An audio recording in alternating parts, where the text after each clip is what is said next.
So guys, magandang hapon. So, sarado naman yung market ngayon ulit.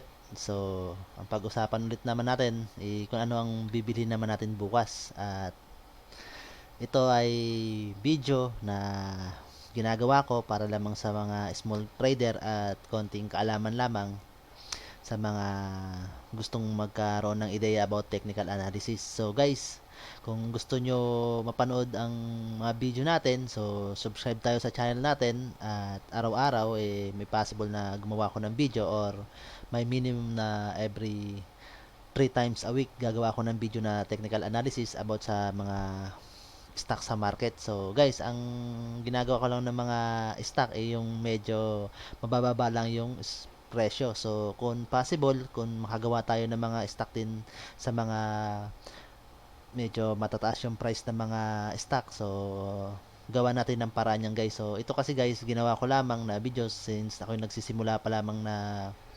magbigay ng mga ideya sa mga trader at mga magawan trader. So gumawa ako, nag-focus ako na magbigay ng ideya sa mga baguhan at sa mga small trader guys. So marami naman dyan na gumagawa ng mga video sa YouTube sa nagtuturo ng mga technical analysis. So guys, ito ay kung may makakapulot din ng ideya rito yung mga datihan ng trader na nagsasuffer pa ngayon about sa technical analysis, so hindi pa wala pang gaanong alam sa about sa technical analysis. So guys, pwede rin siguro natin itong maibahagi sa inyo. So ngayon guys, ang itatopic natin ngayon ng mga stock is nagkuha ko ng 10 stock ulit. Yung syempre nandyan pa rin si nickel, si FNI, si EPX dito sa Tech pero ngayon dinagdag ko si HP now, SSP, MPI saka Euro. So ang mga ilan sa dito na mga stock guys na nakalagay is ginawan ko na rin ng technical analysis kagabi. So sa mga nagdaang araw. So tingnan ulit natin ngayon kung anong possible na scenario niya bukas or possible na bias natin na masasabi natin sa mga stock na to. So guys, simulan natin. So ito na.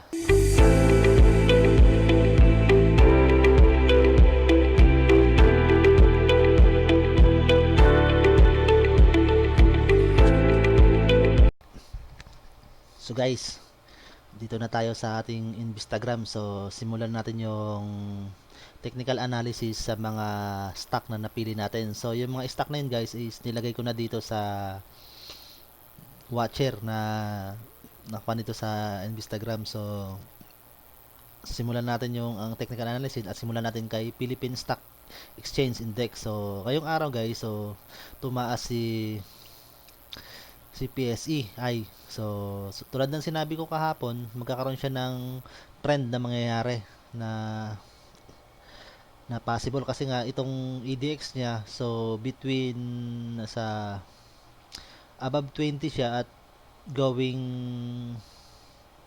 40. So may possible na karon ng strong trend na tinatawag kasi pa-up siya guys. So at itong MACD niya, so nakikita nyo si slow moving average saka si fasting moving average. So, yung kulay blue guys, ito si fasting moving average at ito si red is si slow moving average. So hindi sila nagkakalayo. So dito guys, hindi natin makikita kung magkakaroon ng possible ng bago ng presyo. So ang pinagbasihan ko lang kapon guys, is tong si RSI. So yung sinabi ko nga, kapag nagkaroon ng twist to, so may possible na magkaroon si PSE ng pag-angat ng kanyang points kasi kahapon bumaba si PSE ng 142.32 points. So ngayon tumaas siya ng 66.17 points. So yun ang nasabi natin, kapag nagkaroon ng twist ito, bumaliktad tong si RSI going uptrend, may possible na tumaas yung PSE natin. So yun nga nangyari guys. So pero ang pinaka-topic talaga natin ngayon is yung mga stock na ating bibilhin bukas. So may ilan ako ng mga stock dito na tinakil ko na rin nung mga nakarang araw simula nung linggo na binabantayan ko. So at alamin naman natin ngayon ang magiging kalagayan nila sa mga susunod na araw. So simulan natin kay EPX. So si EPX guys, tulad ng sinabi ko sa inyo nung makarang simula nung ng unang video ko nung linggo ng gabi hanggang kagabi na tinatawag na sinasabi ko nga sa inyo na may possible na magkaroon siya ng uptrend at tataas yung presyo niya, pero may possible na magkaroon siya ng downtrend din sa aking technical analysis na nakita. Kasi nga ang pinagbasehan ko doon guys yung RSI niya. So tulad ng sinasabi ko sa inyo, yung RSI na above 70 is oversold. So possible ang gagawin ng company si stock niyan is ibababa niya yung presyo. So pag nagkataon niyan guys, yung mga trader diyan or yung mga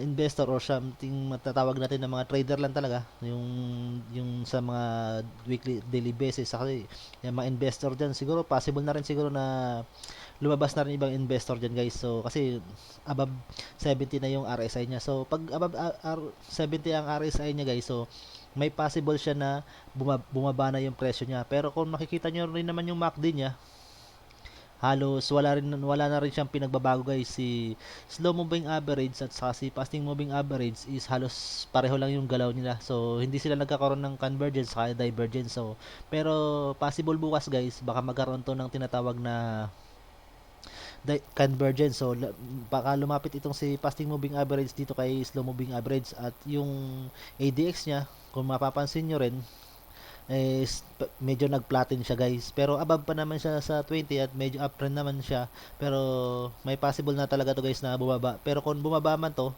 at possible kung maganda pa rin ang epekto ng pagbubukas ng mga minahan, so may possible na magkaroon siya ng pagtaas ulit ng presyo. Pero possible mga ngayong linggo hanggang Friday siguro, kung base sa aking bias sa akin palagay lang guys, so para baka magkaroon to ng downtrend. So ang isa pa sa mga binantayan ko sana yung si FNI, si Pero Nickel. So akala ko tataas siya, pero ngayon guys is bumaba siya. So hinila ng mga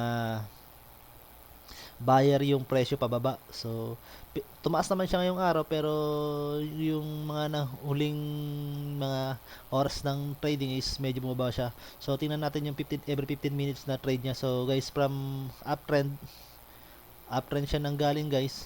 Nagkaroon siya ng uptrend ng umaga. Ito, up sa taas siya nang galing, pero hinila siya between ng 11:15. So ng 11:15 hanggang 11:15, then itinaas na ulit naman siya ng mga seller. So pero sa closing is hinila siya ng mga buyer, so bumaba yung presyo niya. At sa makikita nyo rin sa kanyang tawa dito yung ADX niya, kung makikita nyo siya guys, is pababa siya yung trend niya, yung tulad ng sinasabi ko na nakarang video ko rin dito kay Global Ferronickel, na maganda nga siya yung pag-trend niya nung maganda yung naging fundamental niya, pero yung nakita natin sa ADX niya is going down yung ADX niya. So possible na magkaroon ng weakening of trend. So baka magkaroon man to ng pagbagsak guys, pero hindi ganun kataas kung ma-maintain niya sa between sa 40 and 20 yung ADX niya. Pero kung itong si slow moving average at si fasting moving average ng MACD guys is mag-converge siya, maglapit. So may possible na magkaroon ng presyo, ng pagbaba ng presyo. Pero sa ngayon medyo lumayo naman siya. So possible kung bukas atin titingnan as per sa per day natin. So kung titingnan natin para bukas, so parang nakikita natin dito is dito magkakaroon talaga siya ng convergence size. So may pababa yung presyo nito guys, at ito rin si RSI niya is going down na rin. So sunod natin si NIKL. So si NIKL naman guys is tulad ng sinasabi ko rin, may karoon din siya ng magandang trend. Pero guys, itong dalawang price na pinagbabasehan natin, yung technical method na pinagbasehan natin sa pagkuha ng presyo, sa tinitingnan natin ng pag-trend ng presyo, is si MACD niya is divergence yung fasting moving average kay slow moving average. Pero kung makikita nyo, si slow moving average is sumahabol dito kay fasting moving average. So baka magkataon guys na magkaroon din ng convergence to, at kahit tumaas pa tong tinatawag na EDX, so may possible pa rin na magkaroon ng trend yan. O kung mag-flatten man siya guys, so may karoon na pagkaroon ng sideway dito or possible na bumaba guys. At sa RSI niya naman, makikita nyo is above 70 din. So oversold na rin siya. So possible dito talaga dito guys is magkaroon siya ng downtrend ng price niya. So masasabi ko nyo kung may stock kayo dito, so alam nyo na ang gagawin nyo. So pag oversold, so take profit na tayo. Kung baka maglaro pa siya bukas, so maglaro man ito pero hindi ganun kataas ang siguro ang lalaruin niya guys. So kung makikita nyo rin dito sa mga unang graph niya, kung mapapansin nyo, nagkaroon siya ng mga gap up, pero after ng mga sumunod na araw bago siya mag downtrend ng kaunti is halos kaunti na rin din ang tinaas niya. So possible na rin mag take profit yung ibang mga trader dyan. So at may possible na baka bukas o baka kanina lumabas na sila. So tingnan natin yung kanila, yung volume nito guys. Dito halos marami nag-sell. So may mga volume pa rin naman siya nakikita natin dito guys, pero halos kaunti na rin yung mga buyer na nakatingin. Pero dito sa 2.5 guys, no, makikita nyo is merong malaking volume dito na nakaharang. So at dito naman sa 2.57 guys, sinasabi ko nga sa inyo, so 1.20 1.28 m yung volume niya. So may possible na hindi siya ganoon mag-trend uptrend bukas ng kanyang price. So sumunod natin dito kay dito. So si dito is tumaas yung presyo ngayon. So tulad ng sinasabi ko na, pero red candle siya kasi yung opening niya is ay yung closing niya is below sa opening niya, pero kahit mas mataas pa rin naman yung closing price niya compare dun sa closing price niya kahapon. Pero guys, kung pagmamasdan natin yung candle niya, tulad ng sinabi ko unang analysis ko dito, kapag red candle ang sumunod dito sa isang red candle, at ito ay tinatawag natin na double pattern candle, so possible na magkaroon ng downtrend to guys. So if possible, kung bukas kung ma-maintain niya yung RSI niya pataas, at itong MACD is halos pareho yung halos si slow moving average at si fasting moving average is halos convergent sila guys. So possible na magkaroon to ng sideway ng kaunti,